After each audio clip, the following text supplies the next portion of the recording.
আসসালামু আলাইকুম। সবাই কেমন আছেন? আলহামদুলিল্লাহ আমিও ভালো আছি। বৃষ্টির জন্য কয়েকদিন হলো ছাদে যাওয়া হয় না, আর গাছগুলোও দেখা হয় না। তাই সকাল সকাল চলে আসলাম গাছগুলো দেখার জন্য। আর এসে আমি দেখতে পেলাম গাছের সাথে সুন্দর একটা চাল কুমড়া আর কয়েকটা ধুন্দুল ধরে আছে। এটা দেখে সত্যিই আমার খুব ভালো লাগলো। আমি তো গাছগুলো কেটে ফেলতেই চাইছিলাম, যে পরিমাণ জঙ্গল হয়েছে, কিন্তু আম্মু কাটতে দেয় না, বললো যে আর কয়েকদিন দেখি। আম্মু তো অনেক খুশি। আসলে কার না ভালো লাগে?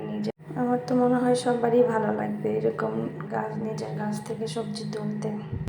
এই চাল কুমড়াটা একদম জাল। আর এটা কি দিয়ে রান্না করলে বেশি মজা লাগবে আপনারা কমেন্টে বলবেন। আর আম্মু ওইদিকে ধুম্বা তুলতেছে।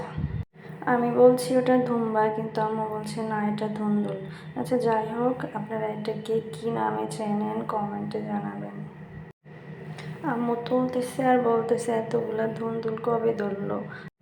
আসলে কয়দিন হলো দেখা হয় নাই তো, আর হঠাৎ করে দেখলে একটু বেশি অবাক লাগে।